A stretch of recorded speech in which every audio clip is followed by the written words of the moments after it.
Hi, everybody, and welcome to Echo Live. Sorry about our slight delay in getting started here today. I can see that some of our friends are just starting to get joined in on our Facebook page. Hello to everyone who's starting to tune in. Hi to those of you who are watching on YouTube. I can see a couple friends popping in right now. And to those of you who might be joining us right here in Zoom, welcome everybody to our Changing Leaves episode of Echo Live. If you haven't done so already, go ahead and introduce yourself in the chat feature of whichever program you are tuning in on. I'm hoping that as our fall kicks off, that we'll start to have even more new faces. And a great way for us to get to know each other is by introducing yourself in the chat. Whether you are watching live or if you are watching this episode after the fact, you can still tell us who you are, where you are watching from, maybe what school you go to, or even what grade you're in. Nice to see Evan from Texas just tuning in now. Hello and welcome, everyone. Today, like we said, we are talking about something that is very specific to this time of year. We are going to be talking about the science behind the changing leaves. Now, here in Michigan, since we are pretty far north, our leaves are finally starting to change, but this is still early in fall. We know that fall officially kicked off last Tuesday with the autumnal equinox. We know that our days are starting to get shorter and shorter and shorter as we approach the winter solstice. And that means that our plants, especially our trees, are starting to get less sunlight throughout the day. So we're going to talk exactly why our leaves change color, why they fall off the trees, and then of course we have some really cool hands-on activities that we can try as well. Now, I want to first talk just a little bit about why exactly do leaves change color.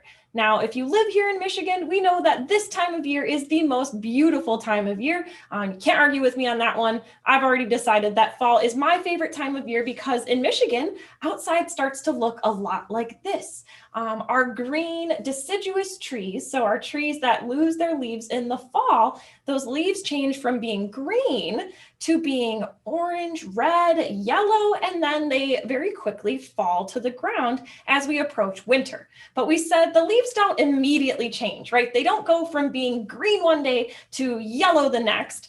This is a process that takes place over time.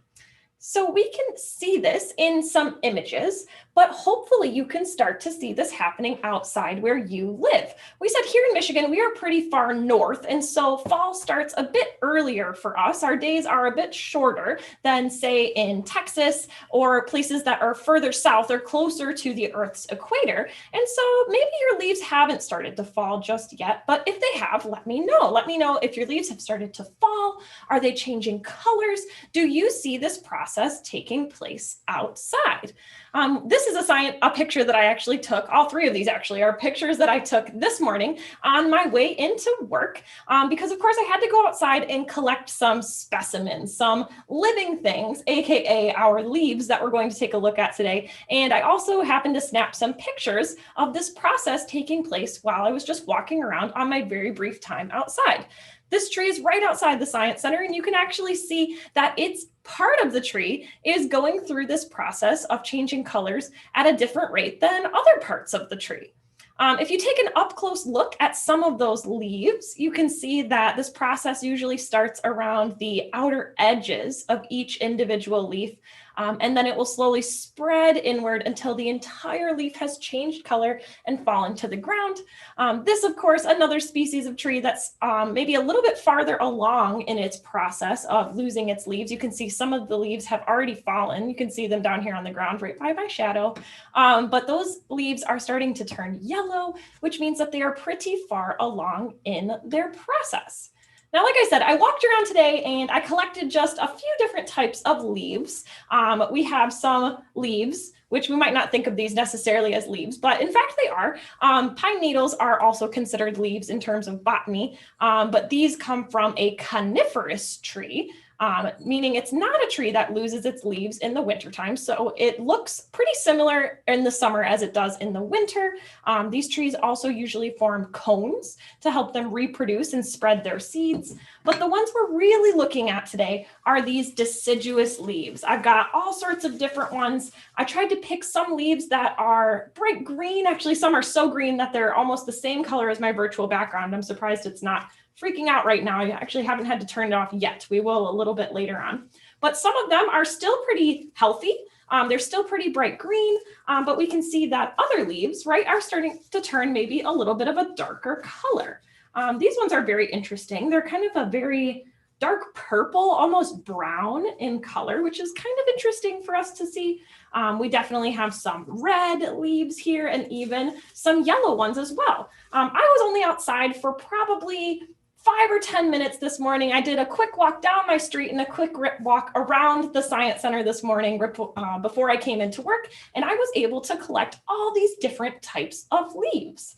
But let's talk about why these leaves are a different color, because they almost certainly all were green in the peak of summer when they were getting all the sunlight that they need in order to go through the process of photosynthesis. Now, photosynthesis, if we're not familiar, is the process where plants will take sunlight and carbon dioxide, send it through a chemical process that produces food for the trees, aka sugars. Now, they do this process all the time in the summer. They do it as quickly as possible because they're trying to store up as much sugar as they can for the winter time. Leaves are the place where photosynthesis takes place for trees. But we might be thinking to ourselves, well, what does photosynthesis have to do with being green? Now for this, I'm almost definitely going to have to turn off my virtual background, because if you take a look at my little plant cell model that I have here, it's kind of like a floating head, which is super fun, but not necessarily easy for us to look at. So let me go ahead and turn that background off. And here we just have a squishy, giant model of a plant cell. Now, on the outside, right, this plant cell appears entirely green. And if you could look at a plant cell under a microscope, they would look green in real life too. If we take our plant cell model and we go ahead and open it up, and we take a look at the cross section, we can see some of the organelles that are here inside the cell. Now, some of these organelles are common to all living things. Plant and animal cells both have a nucleus, the place where all of their genetic information, aka their DNA, is stored. Both plant and animal cells also have a Golgi apparatus, which you can think of as like the shipping center of the cell. So this forms little packages and sends them to all the various different organelles that might need information from the Golgi apparatus. But what makes a plant cell unique is these things called chloroplasts. Chloroplasts are the organelle that is responsible for photosynthesis, for taking sunlight and carbon dioxide, that gas that as humans, we don't really like, right? Carbon dioxide, we know, is not so great for people. We certainly can't breathe it in, but that's what makes plants so great. They don't require much, just sunlight and that kind of pesky CO2 or carbon dioxide that we don't really like. And they take it and they turn it into sugars to fuel all of their different metabolic processes, just like humans need sugars. But instead of being able to make it ourselves through sunlight, right, we have to eat it through food. And so plants, when they are going through the process of photosynthesis, they produce a pigment called chlorophyll. Chlorophyll is bright green. That's what gives plants their green color, which we can even see under a microscope. Plant organs like leaves that have lots and lots of chloroplasts appear very, very green. And like we said, more photosynthesis happens during the summer than during the winter because there is more sunlight here on Earth, or at least in the hemisphere where you live, because we know the northern and southern hemisphere go through winter at different times. But when it is wintertime here in the northern hemisphere where we live, this process of photosynthesis starts to slow down or almost halt altogether. So plants stop making that pigment that we call chlorophyll. But chlorophyll is not the only pigment we find in plants, which is pretty obvious when we take a look at some of our different leaves here. we can see that green is colored by chlorophyll. And this is mainly responsible for, or it's present during that process of photosynthesis. It is definitely the dominant pigment that we find in leaves of deciduous trees. But this red pigment that we call anthocyanin is only present as chlorophyll starts to break down. So there are some other pigments. We'll get to these two other pigments in just a moment. Oh, if it's going to load. There we go. So we'll get to orange and yellow in just a moment. These two pigments are actually there all year. We just don't see them. But red only starts to form when chlorophyll starts to break down, when it starts to decay as that process of photosynthesis stops.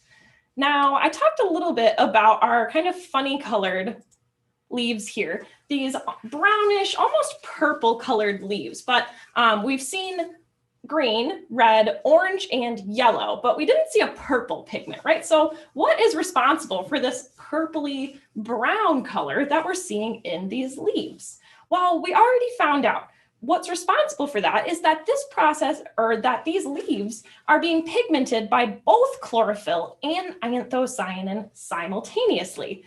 There's a really easy way to understand this if you are familiar with color theory, with mixing colors to form new ones. Right here on the table, I'm going to scoot these beakers out of the way for now. I just have a beaker full of clear water, and we can do a really easy experiment to show you how we get that purpley brown pigment in plants. Now, if we take blue and yellow, you can probably tell me in the chat, what color do blue and yellow make? Sure, we have some color geniuses out there. So tell me, I'm gonna go ahead and I'm gonna stir this in, stir our blue and our yellow together.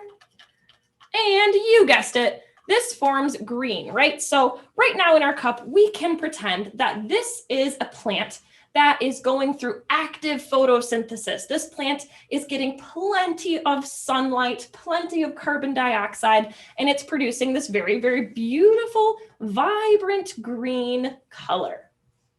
Now, what's going to happen though as that chlorophyll starts to break down? That means we have a higher presence or a higher concentration of red or anthocyanin. And let's take a look at what color we get when we add red to this mixture. Green and red are not what we would call complementary colors. When they mix together, they form this shade of brown. And if you go ahead, I'm going to take off one of my leaves here that we just looked at and compare it. And you can see that they are very, very similar in color. So it's not that this purple or brown color has its own specific pigment. This is just the color that we see when the leaf is kind of halfway in between being green and being red. And it gives us this very, very dark, very beautiful purple, but unfortunately this color doesn't last very long. So if you are lucky enough to find a tree that's at this stage in its process, they're changing all the time, but know that this leaf is well on its way to turning a very, very bright red color, and hopefully you'll get to see that very, very soon out on one of your walks outside. I love seeing that so many people say that fall is also their favorite time of year. Becky says that they drive a lot, and I do too. I drive a lot, and especially driving through Michigan, it's never that bad, right? Because we get to see all these beautiful changing colors out in nature as we're driving around. So I agree. I think I definitely can relate to that too. All right, so we said we'll talk about our last two pigments. And in fact, these last two pigments are here all the time. Carotene, which an easy way to remember carotene is what color are carrots. They are orange. So orange colors in plants or orange colors in leaves, specifically like sugar maples, carotene is responsible for that orange color. Yellow is made by a pigment called xanthophyll. And xanthophyll and carotene are actually present in leaves all the time. But like we said, when these leaves are going through the process of photosynthesis, when they are actively creating as much sugar as they can make during the summer so that they can store it to survive the winter, green is our dominant pigment. And we don't really notice these other two colors. But they are there all the time. And so I thought it would be a cool way for us to do a science experiment at home is by how we can separate the various pigments that are inside all of our different leaves. We've done this experiment in the past using ink from markers. We call the process of separating colors, or specifically separating a compound substance into its individual parts, we call that chromatography. In Latin, chromatography means color writing. And so chromatography is going to help us to separate all the different pigments or colors that are located in one of these leaves so that we can see whether it is really just green or if maybe there's a mixture of other colors going on in there. For this, you only need a few very, very simple materials. Let me show you what your materials would have to be. For this experiment, to try this at home, you don't need anything very expensive or dangerous by any means. All you'll need is a clear cup. It doesn't have to be clear, but clear is definitely going to help you since we're investigating colors. You'll need a pair of scissors. You'll need some tape, some paper towel, some plastic wrap, or tinfoil could work just fine for this, and some sort of alcohol. So for this, I chose isopropyl alcohol, but any sort of strong alcohol will work if you have access to ethanol, or in fact, even a little bit of liquid hand sanitizer has enough concentration of alcohol to work for this experiment. And we only need a tiny, tiny bit. So we don't need to use a whole lot for this experiment, but I promise this experiment is going to be very, very cool. Oh, and of course, I didn't mention that you're going to need some leaves. So you could choose leaves that are green, nice and healthy, still actively going through photosynthesis, some that are maybe partway in the middle. So this is those leaves that I showed you in my picture earlier, where just the outside ridges of these leaves are starting to break down, and we can see that anthocyanin. Some that are very red. You could choose some that are yellow. I didn't have great yellow ones on my quick walk this morning, or even one of these very beautiful purple ones as well. Whichever color you want to try, or you could set up many individual experiments for this. But all you're going to do is you're going to take one of your leaves, or even two. We'll just take all of the ones off here. And you're going to start to shred them. So your goal is, right, to expose some of those pigments. We're going to want to put our pigments down into a liquid that will be able to travel up our strips of paper towel. If you remember when we did this with ink, we said that a liquid can travel through a solid, something like paper towel, through what we call capillary action. You can think of capillary action almost like drinking through a straw, and that actually happens in plants all the time. Capillary action, or this kind of straw-like method of absorbing liquids up through a solid, is the way that plants are able to get their water out of the ground. So once you've done a good job shredding up your leaves, whichever color you chose, just enough to cover the very bottom of your glass here, you're just going to take enough isopropyl alcohol or another strong alcohol and cover those leaves. So like I said, not very much, just a very, very small amount down there in the bottom, just enough to cover the leaves. And then you're going to have to mash them up. Doing this, I found that a highlighter works really well for this, something that's kind of long enough to reach into your cup, but flat on the bottom. You could also use a mortar and pestle if you have access to one. I actually don't have one, not at least nearby. I'm sure the Science Center has one somewhere, but improvise, adapt, and overcome. Use what you've got around you. You just need something to help you kind of break up those leaves, really get as much of those pigments as possible to absorb down into your liquid alcohol. All right, once you feel like you've done a good job, once you can kind of see the liquid at the bottom starting to change colors, now is the hardest part because we're going to have to wait. We want those pigments to dissolve down into the liquid, and so we need to give it time. At this point, you'll want to cover up your cup that you've mashed up your liquid. You can swirl it around, make sure it's really, really mixing in there. And then you're going to set this to the side for at least 30 minutes. 60 minutes would be even better. So if you are patient enough and have the time to wait a full hour before you move on to the next step, go ahead and do that. But of course, Echo Live is only a 30-minute program. I know we don't want to sit here and wait. So of course, I did a little bit of work before the program. Before we started our show today, I mashed up some leaves here. In this first beaker, I mashed up some bright green leaves, and you can see that the liquid down at the bottom, now that it's had some time to really absorb those pigments, you can see that the liquid down at the bottom is a very beautiful bright green, almost the exact same shade of green as the leaves that I smashed up inside. And like I said, that only happened because I left it alone for at least an hour for those pigments to be dissolved into the alcohol.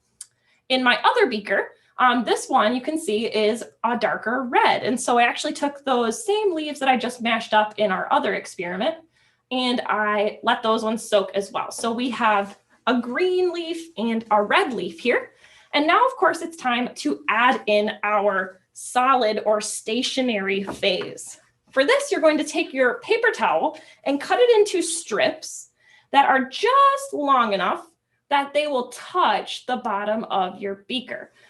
So we're going to be taking these, and at this point you can either take tape and tape it to the side of your glass, or what's even better is if you take something like a popsicle stick or a wooden skewer, hold it up where it would need to be for the paper towel to touch the bottom. Go ahead, and that's a very big piece of tape, which I don't need.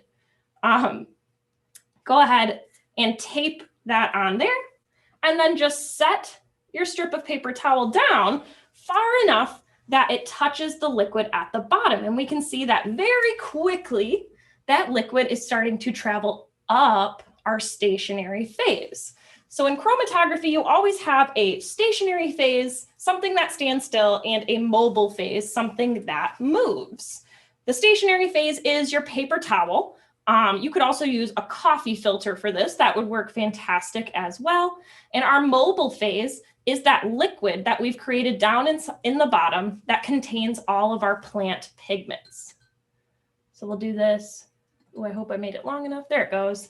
So we've got both our green and our red now traveling up the paper. And chromatography works, like we said, just like trees. So the mobile phase is being absorbed through capillary action, but what we are trying to observe is we want this to separate out those dyes. The reason chromatography works is it relies on a principle of density. The pigments that are the most dense, or that we might also consider to be the heaviest, aren't going to travel up the coffee filter or the paper towel as quickly as pigments that are very light or very or not as dense. And so we can't see this right away. This is, again, part of the experiment that's going to take some time. You can see that the liquid started to travel very quickly, but now it's starting to slow down. But if we let this experiment work, if we let it run, we should start to see a separation of those pigments based on their weight. Now, let's take a look at a couple that I set up earlier. Over here, let me turn my camera back to where we were. Over here, I set up this exact same experiment earlier in the day using 3 different types of leaves. In our first example, you can see that most of the pigment that's here on this strip of paper towel is green. You can maybe see slight bands of yellow starting to separate, but this is one of those very healthy green leaves that I found outside, where most of the pigments contained inside this leaf are chlorophyll. We said that's the dominant pigment in a leaf that is still very, very healthy and early in its cycle of falling off its deciduous tree. In our next experiment here, we see a little bit of different results.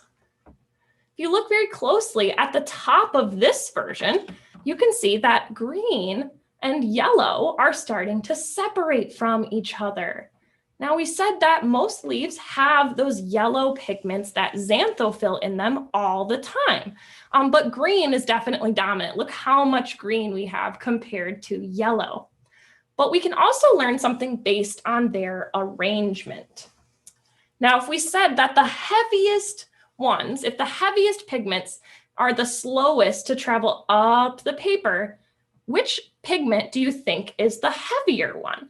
Is chlorophyll or green heaviest, or is xanthophyll yellow the heaviest? This was the bottom of our filter at the start of our experiment. So you can see that both pigments traveled up and up and up towards the top, and then they started to separate based on their density. Which pigment is the densest based on this arrangement? Is it green or is it yellow? Think about that. You can also think of this in terms of how you might send two different heavy objects across the floor. So you can imagine that if you were to kick a bowling ball, which I don't recommend because that would definitely hurt your foot, and you were to kick a tennis ball with the same amount of force on the same exact floor, one of those is going to travel much more quickly and much farther than the other.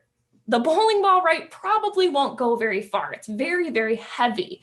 And in the case of this experiment, you can think of the green dye like the bowling ball. Because it's heavier, it didn't travel quite as far on our filter paper.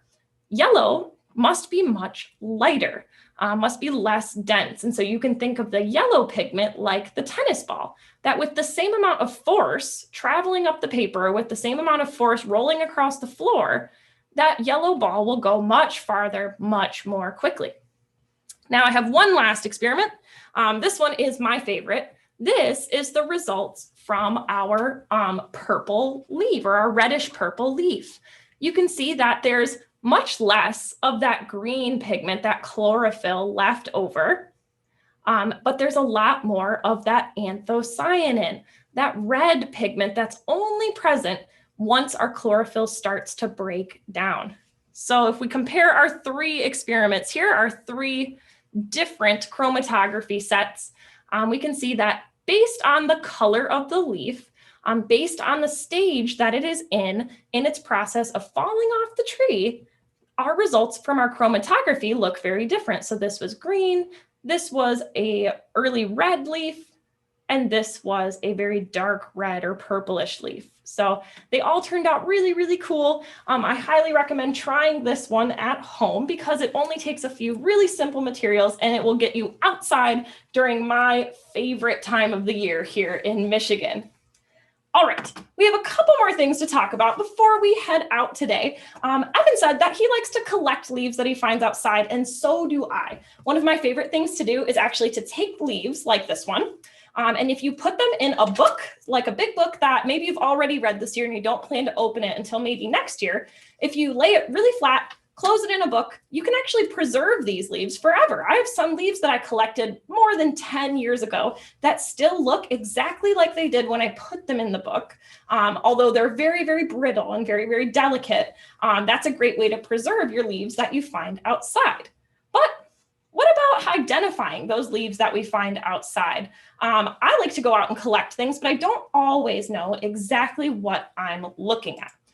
A great resource for this is the Michigan DNR, or look up the DNR for the state that you live in. Of course, I'm missing one of my pictures on my slide here. My PowerPoint's been acting up. There should be a picture of a leaf here that I was hoping we could compare to this Southeast Michigan common tree leaves. So there are all sorts of resources online or at your local DNR that you can find in order to identify some native tree species to your area. So these are the most common leaves that you could find if you are walking around outside, looking for some leaves on the ground, picking them out, taking them home with you. If you'd like to know what they are, you can always compare them, right? We've looked at a lot of maple leaves today. So I had some different size, different color maple leaves, but we had lots of maple leaves. I also showed you a picture of a birch tree that I took this morning. So if I go back up through my slides really quickly, this is a birch tree, which the leaves look very, very different. I actually have some here in my vase, but they look very different, and an easy way to identify the birch tree is even in the winter, you can tell this is a birch because it has this very beautiful papery looking bark on it. Birch trees in Michigan are actually endangered. There's not many of them left, which is very, very sad. So if you do see one or you have one growing near you, make sure you protect it. Don't rip branches off it or anything like that. Just admire it from afar. You can see that I had plenty of things to choose from down here on the ground because this birch tree is starting to lose its leaves for winter, but that's completely natural, right? We said that daylight is getting shorter, so our plants are starting to go through that process of their pigments are breaking down, photosynthesis is slowing, they're using up more of their stored sugars instead of their active sugars, and that means that the leaves are going to fall off the tree, but next year they should come back, so no need to worry. So you can use paper guides like this or paper resources, but I also found a really cool resource online, and it's actually an app that you can use in order to identify plants or things that you're not sure of. So even if I were to compare something to that guide and I wasn't quite sure, there's a really cool resource that you can find. Let's see if I can share my screen from my phone here. But this is called World Flora. And I'll make sure I don't go too quickly. I know the screen sharing is not as great from my phone, but this app is called World Flora. It is a free app that you can get on the Apple App Store or on Google Play. And what's cool about this is that you can actually take a picture of something that you find outside. So if you make a new observation, you can click camera. And you can take a picture of a leaf or a flower or even an animal that you find outside. Go ahead and take one, upload that photo, tell it what kind of organism or what kind of organ you are looking at, whether it is a leaf, flower, fruit, bark, habit, or other. This is a leaf, of course, and then it will send you some possible solutions. So here are my possible results. You can scroll through and it does a great job. People have uploaded their own photos of things that they have confirmed to be similar to this, but they've confirmed the species that they're looking at. I happen to think that this one is a red maple, which is actually the top result listed on this page here. But you can, if you want to be extra sure, you can browse through some more of people's photos that they've uploaded. You can see that sugar maples change colors just like mine is. And you can go back, and when you've decided what yours is, you can confirm that yours is as well. It will upload your photo, and then you will be able to be a part of this community to help people identify plants. Oh, I'm not logged in. Well, so it's a really cool app. Like I said, it is free. And anyone can access it. And it's a really cool resource. If you have a smart device like a cell phone or a tablet, you can go outside, take your pictures, upload them to that site, and you can discover the kinds of things that you are looking at out in your native ecosystem. All right, I know I've talked through my time and even just a little bit over, but this is something that I think is really, really cool. If you have any questions about our changing tree leaves, about the science behind it, or about the activities that we've shown you, feel free to let me know in the chat. I'd be happy to answer a few before we go. Of course, at this time, we always take a moment to thank Ford and Denso for sponsoring Echo Live. We are continuing to bring you these programs every single Wednesday at 2:30 p.m. through the rest of this year. We love talking about new topics, things that align with our local weather, or maybe popular things that are going on in the news.